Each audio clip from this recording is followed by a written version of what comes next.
Hello everyone, कैसे हैं आप सभी लोग। आई होप आप सभी लोग बेहतरीन होंगे। और आज का क्वेश्चन पेपर कैसा रहा आपका, कमेंट में अवश्य बताएंगे। तो आइए साथियों, 2026 में जो हिंदी का या हिंदी साहित्य का जो क्वेश्चन पेपर हुआ है 301 BC, इसे मैं आप लोगों के समक्ष डिस्कस करने जा रहा हूँ। तो सबसे पहले हम खंड का को देखेंगे और इसमें आपका फर्स्ट क्वेश्चन है, तेजस्वी मन के लेखक हैं। तो साथियों, आप सभी लोग जानते हैं तेजस्वी थे कौन। तो आप सभी को पता है डॉक्टर APJ अब्दुल कलाम। ठीक है, इनसे बड़ा नाम तेजस्वी में मैं शायद किसी को ना रखूं इन चारों लोगों में से। आगे कहता है अगले क्वेश्चन में, वसुधा नामक पत्रिका के संपादक थे। वसुधा नामक पत्रिका क्या जयशंकर प्रसाद ने संपादन किया इसका, या सूर्यकांत त्रिपाठी निराला ने, या प्रेमचंद ने। तो आप कहेंगे सर इनमें से कोई नहीं, हरिशंकर परसाई ने इसका संपादन किया हुआ है। थर्ड क्वेश्चन है, प्रोफेसर जी सुंदर रेड्डी द्वारा लिखित निबंध है। इसमें फर्स्ट क्वेश्चन है, समाज एवं भाषा, या आधुनिक भाषा, या भाषा का महत्व, या भाषा की आधुनिकता। तो इसमें आपका थर्ड आंसर बिल्कुल सही होगा, भाषा का महत्व। प्रोफेसर जी सुंदर रेड्डी द्वारा लिखित निबंध है।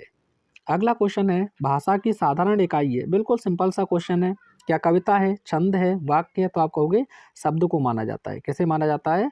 शब्द को। ठीक है भाई, आगे देखिए, जगत गुरु शंकराचार्य किसकी रचना है।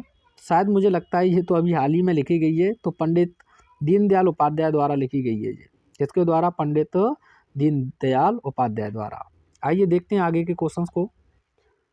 अगला क्वेश्चन है आपका, दिनकर को ज्ञानपीठ पुरस्कार मिला था, यानी किस रचना पर मिला है? कुरुक्षेत्र पर, रश्मि रथी पर, या हुंकार पर।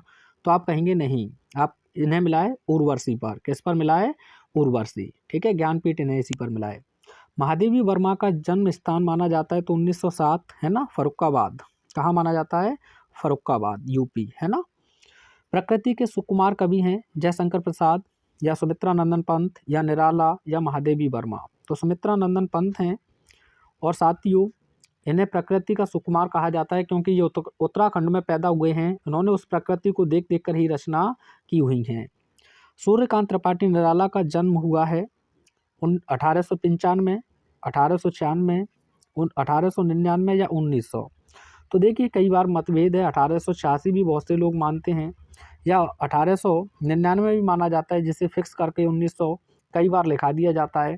तो इन दोनों में से कोई एक राइट आंसर है, आप अपनी बुक के अकॉर्डिंग देख लेना। ठीक है भाई।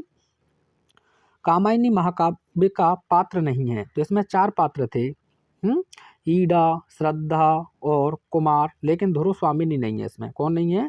ध्रुव स्वामिनी। तो आपका यही राइट आंसर हो जाएगा। ये कुछ आपके व्याख्यात्मक क्वेश्चंस हैं, इन्हें आपने अच्छे से किया होगा।